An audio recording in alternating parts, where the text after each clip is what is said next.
Hey all, welcome back to our YouTube channel PSC in Textbook. Structure of Atom രണ്ടാമത്തെ class ആണ് ഇത്. ആദ്യത്തെ class കണ്ടിട്ടില്ല എന്നുണ്ടെങ്കിൽ തീർച്ചയായിട്ടും നിങ്ങൾ കണ്ടു നോക്കുക. അപ്പോൾ നമ്മൾ ഫസ്റ്റ് ഡേയിൽ ഡിസ്ചാർജ് ട്യൂബ് എക്സ്പെരിമെൻറ്റിനെ കുറിച്ചാണ് പറഞ്ഞത്. വില്യം ക്രൂക്സിൻ്റെ എക്സ്പെരിമെൻറ്റ് നമ്മൾ സ്റ്റാർട്ട് ചെയ്ത് ലാസ്റ്റ് ജൊഹാൻ വില്യം ഹിറ്റോഫും അതേപോലെ തന്നെ ഗോൾഡ്സ്റ്റീൻ അല്ലെങ്കിൽ ഗോൾഡ്സ്റ്റൈൻ ഈ രണ്ട് സയൻറ്റിസ്റ്റും കൂടി ചേർന്നിട്ട് കുറേ കാര്യങ്ങളും കൂടി കണ്ടെത്തി. അപ്പോൾ നമുക്ക് മനസ്സിലായി കാഥോഡ് റേസിൽ എന്തൊക്കെയോ കുറേ സാധനങ്ങളുണ്ട്, അതുകൊണ്ടാണ് അതിനൊരു ഗ്ലോ ഉണ്ടായെന്നൊക്കെ നമ്മൾ പറഞ്ഞു. പിന്നീട് കാഥോഡ് റേസിൻ്റെ ഫീച്ചേഴ്സ് പറഞ്ഞു. പിന്നീട് അത് ഇലക്ട്രോൺസിലേക്ക് എത്തി. ജെ തോംസൺ E/M റേഷ്യോ കണ്ടെത്തി. അദ്ദേഹത്തിന് 1906 ഫിസിക്സിലുള്ള നോബൽ പ്രൈസ് കിട്ടി. ഇത്രയും കാര്യങ്ങളാണ് നമ്മൾ പറഞ്ഞത്. പിന്നെ മില്ലിക്കൺ അത് കറക്റ്റായിട്ട് അതിൻ്റെ വാല്യൂസ് പറഞ്ഞു എന്നൊക്കെ നമ്മൾ പറഞ്ഞു. അപ്പോൾ എക്സാമിന് നിങ്ങൾ കാഥോഡ് റേസിൻ്റെ ഫീച്ചേഴ്സ് ഉറപ്പായിട്ടും പഠിക്കുക കേട്ടോ. അപ്പോൾ ഇന്ന് നമ്മൾ പഠിക്കാൻ പോകുന്നത് പ്രോട്ടോൺസിനെ കുറിച്ചാണ്. 1886 യൂഗൻ ഗോൾഡ്സ്റ്റീൻ എന്ന് പറയുന്ന സയൻറ്റിസ്റ്റ് എന്ത് ചെയ്തു, വീണ്ടും ഇദ്ദേഹം ഡിസ്ചാർജ് ട്യൂബ് എക്സ്പെരിമെൻറ്റ് പല രീതിയിൽ ഇങ്ങനെ ചെയ്തുകൊണ്ടേ ഇരിക്കുമായിരുന്നു കേട്ടോ. അപ്പോൾ 1886 ഇദ്ദേഹം പെർഫറേറ്റഡ് കാഥോഡ് യൂസ് ചെയ്തപ്പോഴത്തേക്ക് അദ്ദേഹത്തിന് കനാൽ റേസ് എന്ന് പറയുന്ന, അതായത് കനാൽ രശ്മികൾ എന്ന് പറയുന്ന പുതിയൊരു സംഭവം കിട്ടി കേട്ടോ. അപ്പോൾ തൊട്ട് മുന്നേ നമ്മൾ ഡിസ്ചാർജ് ട്യൂബ് എക്സ്പെരിമെൻറ്റ് നടത്തിയിട്ട് കാഥോഡ് റേസ് പറഞ്ഞപ്പോൾ നമ്മൾ അവിടെ പെർഫറേറ്റഡ് ആനോഡാണ് യൂസ് ചെയ്തത്. പക്ഷേ ഇവിടെ പെർഫറേറ്റഡ് കാഥോഡ് യൂസ് ചെയ്തപ്പോഴത്തേക്ക് കനാൽ റേസ് എന്ന് കിട്ടി. പക്ഷേ പിന്നീട് ഈ കനാൽ റേസ് എന്നുള്ളൊരു സംഭവത്തിനെ മാറ്റി. കാര്യം എന്താണെന്നറിയാമോ, ഈ ഉണ്ടായ കനാൽ റേസ് എന്ന് പറയുന്നത് പോസിറ്റീവ് സൈഡായിട്ടുള്ള ആനോഡിൽ നിന്നാണ് ഉണ്ടായത്. സോ അതിനെ വിളിച്ചു ആനോഡ് റേസ് എന്ന് പറഞ്ഞു കേട്ടോ. അപ്പോൾ പെർഫറേറ്റഡ് കാഥോഡ് യൂസ് ചെയ്തപ്പോഴത്തേക്ക് പോസിറ്റീവ് സൈഡ്, അതായത് ആനോഡിൽ നിന്ന് എന്തുണ്ടായി, ആനോഡ് റേസ് ഉണ്ടായി. പിന്നീട് ഇതിനെക്കുറിച്ച് വീണ്ടും എന്ത് ചെയ്യും, പഠനങ്ങൾ ഒരുപാട് നടന്നപ്പോഴത്തേക്ക് മനസ്സിലായി ഈ പറയുന്ന കനാൽ റേസ് അല്ലെങ്കിൽ ആനോഡ് റേസിൽ പോസിറ്റീവ് ചാർജുള്ള എന്തോ ഒരു സംഭവം ഉണ്ട് എന്നുള്ളത് മനസ്സിലായി കേട്ടോ. അപ്പോൾ പ്രസൻസ് ഓഫ് പോസിറ്റീവ് ചാർജ് ഇതിലുണ്ടെന്ന് മനസ്സിലാക്കി. പിന്നീട് ഈ നേരത്തെ പോലെ തന്നെ ഡിസ്ചാർജ് ട്യൂബ് എക്സ്പെരിമെൻറ്റിനകത്ത് അതിനകത്ത് നിറച്ചിരിക്കുന്ന ഗ്യാസസ് മാറ്റി. അപ്പോൾ കാഥോഡ് റേസ് വന്ന സമയത്ത് ഏതൊക്കെ ഗ്യാസസ് നമ്മൾ മാറ്റി കൊടുത്തിട്ടും പ്രത്യേകിച്ച് മാറ്റങ്ങളൊന്നും ഉണ്ടായില്ല. എന്നാൽ ഈ കനാൽ റേസ് എന്ത് ചെയ്തു, ഓരോ പ്രാവശ്യവും നമ്മൾ ഇതിനകത്തുള്ള ഗ്യാസസ് വേറെ ആവുന്ന സമയത്ത് അതിൻ്റെ സ്വഭാവത്തിലും വേരിയേഷൻ ഉണ്ടായി കേട്ടോ. The behaviour of these canal rays varied with the nature of gases taken in the discharge tube. ശ്രദ്ധിക്കണേ. അപ്പോൾ നമ്മൾ പറഞ്ഞ ഇത്രയേ ഉള്ളൂ. യൂഗൻ ഗോൾഡ്സ്റ്റീൻ, അതെ ഗോൾഡ്സ്റ്റീൻ എന്നാണല്ലോ ഞാൻ പറയുന്നത്, നിങ്ങൾക്ക് ഇഷ്ടമുള്ള പോലെ പറഞ്ഞോളൂ കേട്ടോ. അപ്പോൾ നമ്മൾ പറഞ്ഞത് പെർഫറേറ്റഡ് കാഥോഡ് യൂസ് ചെയ്ത സമയത്ത്, ഉപയോഗിച്ച സമയത്ത് ഇവിടെ എന്ത് കിട്ടി, നമുക്ക് ആനോഡ് റേസ് അല്ലെങ്കിൽ കനാൽ റേസ് എന്ന് കിട്ടി. പിന്നീട് ഇതിനകത്ത് ഒരു പോസിറ്റീവ് ചാർജിൻ്റെ പ്രസൻസ് ഐഡൻറ്റിഫൈ ചെയ്തു. പിന്നീട് ഓരോരോ റിസർച്ചും കാര്യങ്ങളും പഠനമൊക്കെ നടന്നുകൊണ്ടിരുന്നത്. പിന്നെ ഒരു കാര്യം കൂടി മനസ്സിലായി, ഡിസ്ചാർജ് ട്യൂബിനകത്ത് ഓരോ ഗ്യാസസ് ഫില്ല് ചെയ്തതിനനുസരിച്ചിട്ടും ഈ ഉണ്ടാകുന്ന കനാൽ റേസിന് വേരിയേഷൻ ഉണ്ടെന്ന് മനസ്സിലായി. അപ്പോൾ ഈ ഡിസ്ചാർജ് ട്യൂബിൽ ഹൈഡ്രജൻ ഗ്യാസ് ഫില്ല് ചെയ്ത സമയത്താണ് ഏറ്റവും സ്മോളസ്റ്റും ലൈറ്റസ്റ്റും പോസിറ്റീവ് പാർട്ടിക്കിൾ ഈ കനാൽ റേസിനകത്ത് ഉണ്ടായത്. സോ അതിനെ എന്തെന്നാണ് വിളിച്ചത്. അപ്പോൾ മനസ്സിലായി, ഈ ഒരു വെയിറ്റ് കുറഞ്ഞ വളരെ ചെറിയ എന്തോ ഒരു പാർട്ടിക്കിൾ ഈ കനാൽ റേസിലുണ്ടെന്ന് മനസ്സിലായി. അപ്പോൾ ഇത് ഏതോ ഒരു സബറ്റോമിക് പാർട്ടിക്കിളാണെന്ന് കണ്ടെത്തുകയും അതിന് പ്രോട്ടോൺ എന്ന പേരും നൽകിയതും ഏണസ്റ്റ് റൂദർഫോർഡ് എന്ന് പറയുന്ന സയൻറ്റിസ്റ്റാണ് കേട്ടോ. അപ്പോൾ smallest and lightest positive particles in the canal rays were obtained when the discharge tube was filled with hydrogen. അപ്പോൾ ഡിസ്ചാർജ് ട്യൂബ് എക്സ്പെരിമെൻറ്റിൽ ഹൈഡ്രജൻ വാതകം നിറച്ചപ്പോഴാണ് ഏറ്റവും ചെറുതും ഭാരം കുറഞ്ഞതുമായിട്ടുള്ള ഈ കനാൽ റേസിനകത്ത് ഏതോ ഒരു പാർട്ടിക്കിൾ ഉണ്ടെന്ന് മനസ്സിലായത്. അപ്പോൾ പിന്നീട് ഇത് ഏതോ ഒരു സബറ്റോമിക് പാർട്ടിക്കിൾ ആണെന്നും മനസ്സിലാക്കി. പിന്നെ അതിന് പ്രോട്ടോൺ എന്ന പേരും നൽകിയത് ആരാണ്, അപ്പോൾ ഏണസ്റ്റ് റൂദർഫോർഡാണ് ഇത് പ്രോട്ടോൺ എന്നുള്ള പേരും നൽകിയത്. പിന്നീട് ഈ ഒരു പോസിറ്റീവ് ചാർജുള്ള സാധനം ഒരു സബറ്റോമിക് പാർട്ടിക്കിൾ ആണെന്ന് കണ്ടെത്തിയത് ആരാണ്, ഏണസ്റ്റ് റൂദർഫോർഡ്. ഓക്കെ, ഇനി നമുക്ക് അടുത്ത കാര്യത്തിലോട്ട് പോവാം. ആറ്റത്തിൽ നെഗറ്റീവ് ചാർജുള്ള പാർട്ടിക്കിൾ ഉണ്ട് എന്നുള്ളത് നമ്മുടെ ശാസ്ത്രലോകം അംഗീകരിച്ച് ആ സമയത്താണ് ജെ തോംസൺ എന്ത് ചെയ്തു, പ്ലം പുഡിംഗ് മോഡൽ എന്ന് പറഞ്ഞിട്ടൊരു മോഡൽ ആറ്റം എങ്ങനെയായിരിക്കും എന്നൊക്കെ പറഞ്ഞ് അദ്ദേഹം കൊണ്ടുവന്നത്. അപ്പോൾ പ്ലം പുഡിംഗ് മോഡൽ കൊണ്ടുവന്നത് ആരാണ്, ജെ തോംസൺ. അത് ഉറപ്പായിട്ടും പഠിച്ചു വെക്കണം വേർഡ് തെറ്റരുത്. നമ്മളിനി അടുത്ത മോഡലൊക്കെ പറയുമ്പോഴത്തേക്ക് ഇതങ്ങ് മറന്നു പോകരുത് കേട്ടോ. പിന്നെ എന്താണ് ഈ പ്ലം പുഡിംഗ് മോഡലിനും കൂടി ഒന്ന് അറിഞ്ഞു വെച്ചേക്കുക. ഈ പ്ലം പുഡിംഗ് മോഡൽ വെച്ചിട്ട് എന്തോ ഒരു പോസിറ്റീവ് ചാർജുള്ള ഒരു സ്പിയറിൽ നെഗറ്റീവ് ചാർജുള്ള ഇലക്ട്രോൺസ് ഇങ്ങനെ വെച്ചേക്കുന്നത്. അതായത് നമ്മൾ പ്ലം കേക്കിനകത്ത് ചെറി ഇങ്ങനെ എടുത്ത് ടോപ്പിൽ ഇങ്ങനെ വിതറി വെക്കത്തില്ലേ, അതേപോലെ according to plum pudding model, negatively charged electrons are embedded in a positively charged sphere. The total number of positive charges and negative charges in the sphere will be equal. എത്രയേ ഉള്ളൂ, positive ചാർജുള്ള ഒരു സ്പിയറിൽ negative ചാർജുള്ള electron ഇങ്ങനെ embed ചെയ്ത് വെച്ചേക്കണം, മുകളിൽ ഇങ്ങനെ വിതറി വെച്ചേക്കണം അതിൻ്റെ സർഫസ് ഫുള്ള്. അപ്പോൾ ഈ ഒരു പ്ലം പുഡിംഗ് മോഡൽ പ്രകാരം, ആരുടെ പ്ലം പുഡിംഗ് മോഡൽ? ജെ തോംസന്റെ. ഈ ഒരു പ്ലം പുഡിംഗ് മോഡൽ പ്രകാരം പോസിറ്റീവ് ചാർജും നെഗറ്റീവ് ചാർജിൻ്റെയും എണ്ണം തുല്യമായിരിക്കും എന്നാണ് പറയുന്നത്. അപ്പോൾ പോസിറ്റീവ് ചാർജും ഇലക്ട്രിക് ചാർജും തുല്യമാണെങ്കിൽ അത് ഇലക്ട്രിക്കലി എന്തായിരിക്കും? ന്യൂട്രൽ ആയിരിക്കും. പ്രത്യേകിച്ച് പോസിറ്റീവ് ചാർജും നെഗറ്റീവ് ചാർജും ഈക്വൽ ആണെങ്കിൽ അത് ന്യൂട്രൽ ആയിരിക്കും. എന്നാൽ പക്ഷേ ഈ നമ്മളിപ്പോൾ ഒരു മോഡൽ പുതുതായിട്ട് കൊണ്ടുവന്നാൽ നമ്മളെല്ലാവരുടെയും മുന്നിൽ ആരെന്തൊക്കെ ചോദിച്ചാലും അതിനുള്ള മറുപടി നമ്മുടെ കാണും. പക്ഷേ ജെ തോംസൺ എന്ത് ചെയ്തു?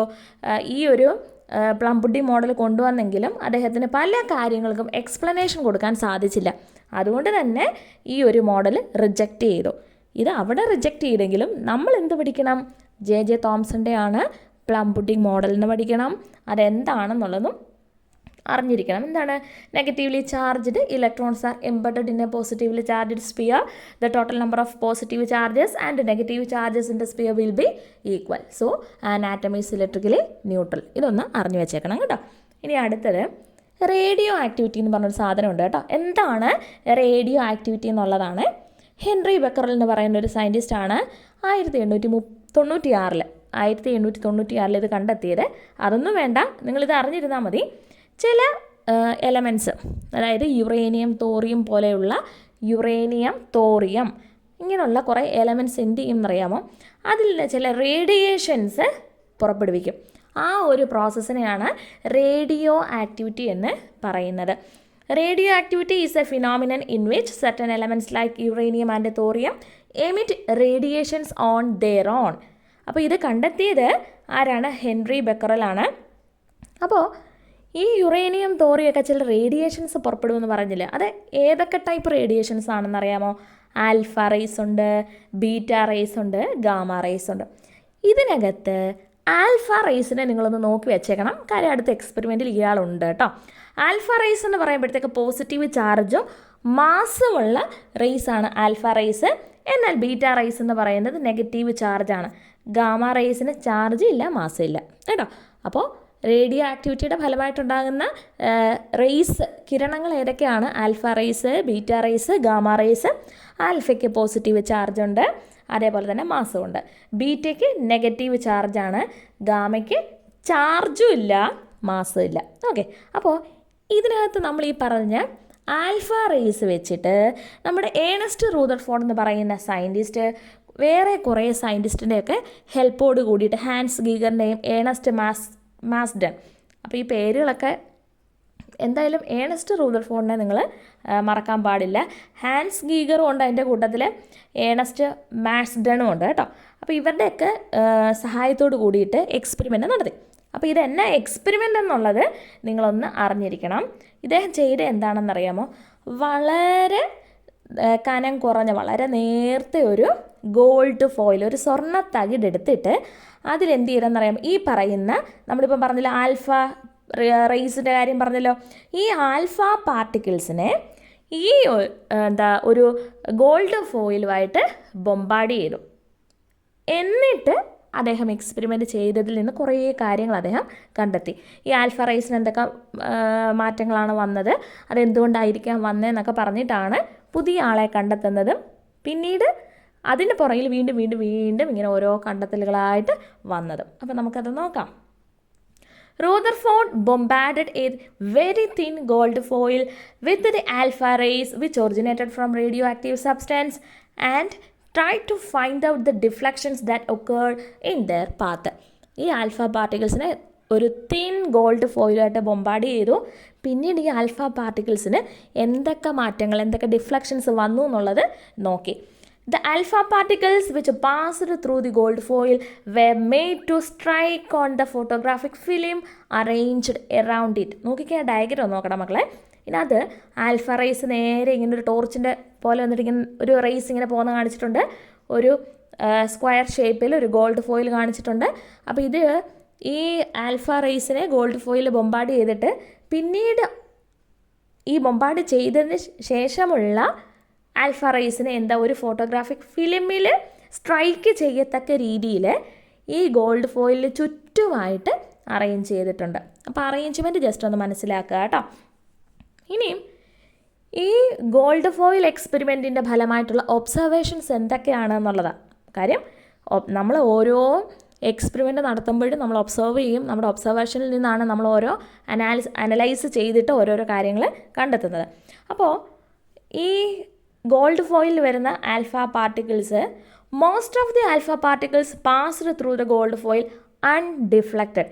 ഗോൾഡ് ഫോയിലിൽ ഈ ആൽഫ പാർട്ടിക്കിൾസ് പാസ് ചെയ്ത സമയത്ത് അതിനകത്ത് most of the alpha particles ഭൂരിഭാഗവും യാതൊരു ഡിഫ്ലക്ഷനും ഇല്ലാണ്ട് തന്നെ അങ്ങ് പോയി. നിങ്ങൾക്കിപ്പോൾ കാണാം, ഇപ്പോൾ എണ്ണി നോക്കുവാണെങ്കിൽ അതിനകത്ത് കൂടുതലും സ്ട്രെയിറ്റ് ആയിട്ട് പോയതായിരിക്കും.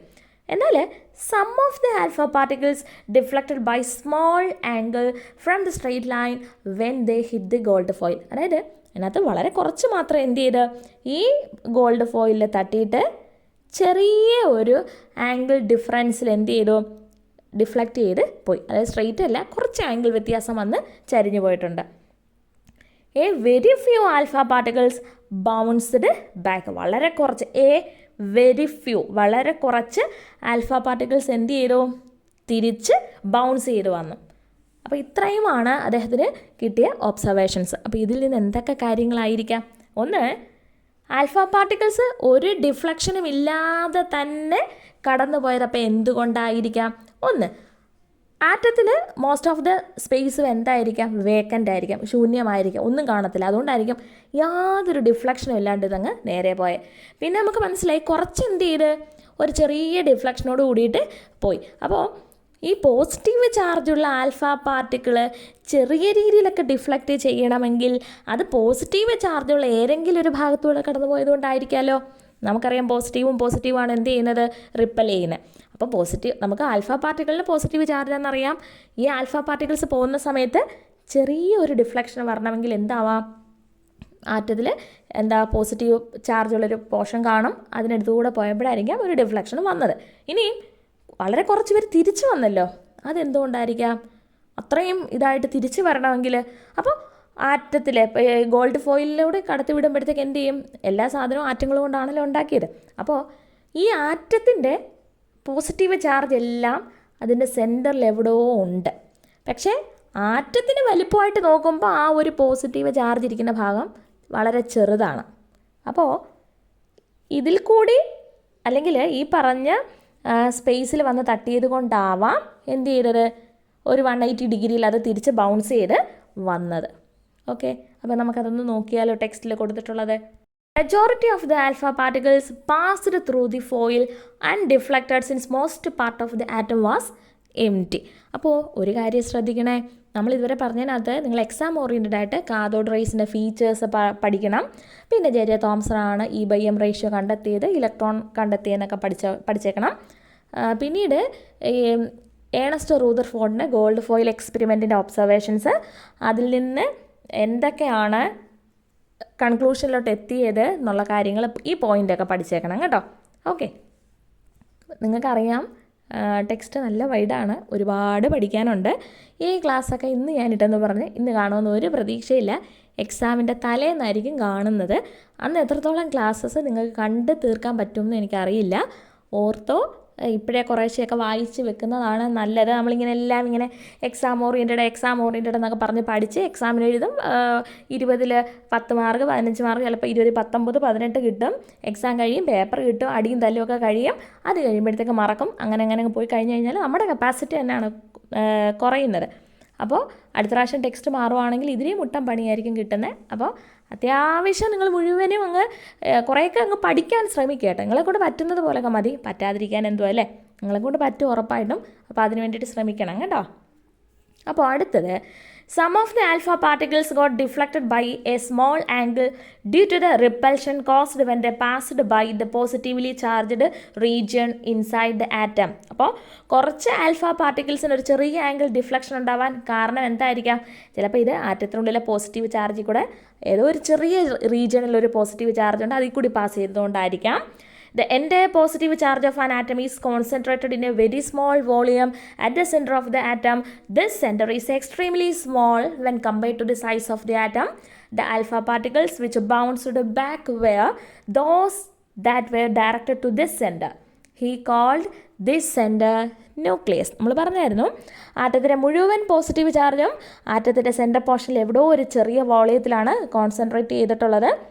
ഇത് ആറ്റത്തിൻ്റെ സൈസുമായിട്ട് നോക്കുവാണെങ്കിൽ ആ സെൻറ്ററിലുള്ള പോസിറ്റീവ് ചാർജുള്ള ആ ഒരു പാർട്ടുണ്ടല്ലോ അത് വളരെ ചെറുതാണ്. അപ്പോൾ അതിൽ കൂടി ഈ ആൽഫ റേസ് വന്നതുകൊണ്ടായിരിക്കാം 180 ഡിഗ്രിയിൽ അത് ഡിഫ്ലക്റ്റ് അല്ലെങ്കിൽ ബൗൺസ് ചെയ്ത് തിരികെ വന്നത്. അപ്പോൾ ഈ ഒരു ആറ്റത്തിൻ്റെ സെൻറ്ററിലുള്ള ഒരു പോസിറ്റീവ് പാർട്ടുള്ള എന്തോ ഒരു സാധനം ഉണ്ടെന്നൊക്കെ പറഞ്ഞല്ലോ.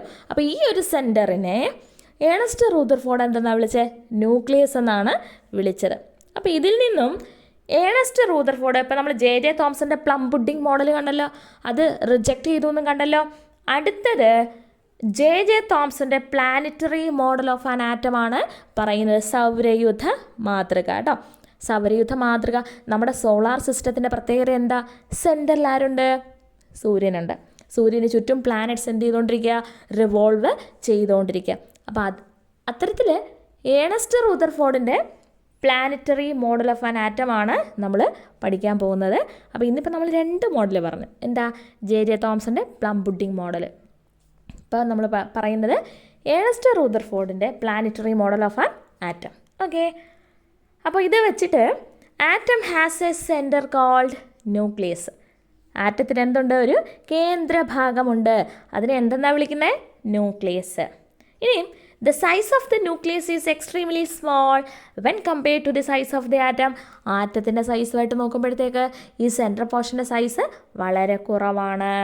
The entire positive charge and most of the mass of the atom are concentrated in the nucleus. ആറ്റത്തിൻ്റെ മുഴുവൻ പോസിറ്റീവ് ചാർജും മാസും ഇതെവിടെയാണ് കോൺസെൻട്രേറ്റ് ചെയ്തിട്ടുള്ളത്? ആറ്റത്തിൻ്റെ സെൻറ്റർ പോർഷനുള്ള ന്യൂക്ലിയസിൽ. ഇത് റൂദർഫോർഡ് പറയുന്നതാണ് കേട്ടോ. ഇനി electrons revolve very fast around the nucleus in circular path or orbit. ഇദ്ദേഹം പറയുന്നുണ്ട്, already നമ്മൾ ഇലക്ട്രോൺസിൻ്റെ പ്രസൻസ് കണ്ടെത്തിയതാണ്. അപ്പോൾ റൂദർഫോർഡ് പറയുന്നത് ആറ്റത്തിലെ എല്ലാ പോസിറ്റീവ് ചാർജും മാസും ഒക്കെ കോൺസെൻട്രേറ്റ് ചെയ്തിട്ടുള്ളത് ന്യൂക്ലിയസിലാണ്. ന്യൂക്ലിയസ് ആറ്റത്തിൻ്റെ സൈസായിട്ട് നോക്കുമ്പോൾ ചെറുതാണ്. ഈ ന്യൂക്ലിയസിന് ചുറ്റും ഇലക്ട്രോൺസ് വളരെ വേഗത്തിൽ ഒരു സർക്കുലാർ പാത്തിൽ, ഒരു വൃത്താകൃതിയിലുള്ള ഒരു ഓർബിറ്റലിൽ കൂടി എന്ത് ചെയ്തുകൊണ്ടിരിക്കുകയാണ്? റിവോൾവ്, പ്രദക്ഷിണം ചെയ്തുകൊണ്ടിരിക്കുകയാണ് എന്നാണ് പറയുന്നത്. അപ്പോൾ ഇതാണ് planetary model of an atom എന്ന് പറയുന്നത്. പക്ഷെ ഒരു കുഴപ്പമുണ്ട്. എന്താണെന്നറിയാമോ? ഇലക്ട്രോ മാഗ്നറ്റിക് തിയറി വെച്ചിട്ട് ഒരു ചാർജുള്ള ഒരു വസ്തുവും മൂവ് ചെയ്യുവാണെങ്കിൽ, തുടർച്ചയായിട്ട് എന്ത് ചെയ്തുകൊണ്ടിരിക്കുക? മൂവ് ചെയ്തുകൊണ്ടിരിക്കുകയാണെങ്കിൽ ആ വസ്തുവിൽ നിന്ന് എനർജി തുടർച്ചയായി കണ്ടിന്യൂസ് ആയിട്ട് പുറത്തേക്ക് പോകും. അപ്പോൾ ഇവിടെ നെഗറ്റീവ് ചാർജുള്ള ഇലക്ട്രോൺസ് ന്യൂക്ലിയസിന് ചുറ്റും ഇങ്ങനെ കണ്ടിന്യൂസ് ആയിട്ട് മൂവ് ചെയ്യുന്ന സമയത്ത് എന്ത് ചെയ്യും? ഇലക്ട്രോൺസിൽ നിന്ന് എനർജി കണ്ടിന്യൂസ് ആയിട്ട് എമിറ്റ് ചെയ്തുകൊണ്ടേയിരിക്കും. ഇത്തരത്തിൽ എനർജി പോയി പോയി പോയി പോയി അവസാനം ഈ ഇലക്ട്രോൺ കറങ്ങി കറങ്ങി കറങ്ങി എവിടെ വന്ന് പതിച്ചേനെ? ന്യൂക്ലിയസിൽ. പക്ഷേ ദിസ് ഡസ് നോട്ട് ഹാപ്പൻ. ഇത് സംഭവിക്കുന്നില്ല. അപ്പോൾ എന്തോ ഒരു കുഴപ്പമുണ്ട് കേട്ടോ. അപ്പോൾ റൂദർഫോർഡിൻ്റെ പ്ലാനറ്ററി മോഡൽ ഓഫ് ആൻ ആറ്റവും ഫെയിലുവർ ആയിരുന്നു. കാര്യം അതിനുള്ളൊരു എക്സ്പ്ലനേഷൻ ഇല്ലായിരുന്നു കേട്ടോ. അപ്പോൾ ലിമിറ്റേഷൻ ഓഫ് റൂദർഫോർഡ് ആറ്റം മോഡലാണ് പറഞ്ഞത്. According to the electromagnetic theory, a charged body in motion should continuously emit energy. അതായത് ചാർജുള്ള ഒരു വസ്തു എന്ത് ചെയ്യണം? തുടർച്ചയായിട്ടും ഊർജ്ജത്തിനെ പുറത്തുവിടണം. Hence negatively charged electrons revolving around the nucleus should continuously lose energy and collapse into the nucleus. But this does not happen. Therefore, Rutherford atom model failed to explain the stability of an atom. ആറ്റത്തിൻ്റെ സ്റ്റെബിലിറ്റിയെക്കുറിച്ച്, എങ്ങനെയാണ് atom സ്റ്റേബിളായിട്ട് നിൽക്കുന്നത് എന്നതിനെക്കുറിച്ച് പറയാൻ അദ്ദേഹത്തിൻ്റെ atom മോഡലിനും പറ്റിയില്ല. അപ്പോൾ ഓർത്തിരുന്നോ, plum pudding model ആരുടെയാണ്? J Thomson. പിന്നെ ഇപ്പോൾ നമ്മൾ പറഞ്ഞത് റൂദർഫോർഡിൻ്റെ planetary model of an atom. Okay, പിന്നെ നമ്മൾ റൂദർഫോർഡിൻ്റെ ഡിസ്ചാർജ് ട്യൂബ് എക്സ്പെരിമെൻറ്റിൻ്റെ ഒബ്സർവേഷൻസും കാര്യങ്ങളും ഒന്ന് ഓർത്തിരിക്കണം കേട്ടോ. അപ്പോൾ ഇന്നിപ്പോൾ ഞാൻ അടുത്ത പോർഷൻ, അതായത് ന്യൂട്രോണുമായിട്ട് അടുത്ത ക്ലാസ്സിൽ ഉറപ്പായിട്ടും വരും. അപ്പോൾ എല്ലാം കൂടെ കൺഫ്യൂഷൻ ഉണ്ടാവാതിരിക്കാൻ വേണ്ടിയിട്ടാണ് ഓരോ പാർട്ടുമായിട്ട് എടുക്കുന്നത്. അത് അന്നേരമൊക്കെ അങ്ങ് പഠിച്ച് വായിച്ചിട്ട് അങ്ങ് പോവാം കേട്ടോ. നിങ്ങൾക്ക് മനസ്സിലാവുന്ന ക്ലാസ്സസ് ആരുടെയാണോ നിങ്ങൾ ആരുടെ വേണമോലും ക്ലാസ് കണ്ട് മനസ്സിലാക്കി പഠിച്ചാൽ മതി. നമ്മൾ എന്തെങ്കിലുമൊക്കെ കാര്യങ്ങളൊക്കെ പഠിക്കണ്ടേ കേട്ടോ. ഓക്കെ, അപ്പോൾ നിങ്ങളുടെ വിലയേറിയ അഭിപ്രായങ്ങൾക്കായി കാതോർത്തുകൊണ്ട് നിർത്തട്ടെ. നന്ദി, നമസ്കാരം.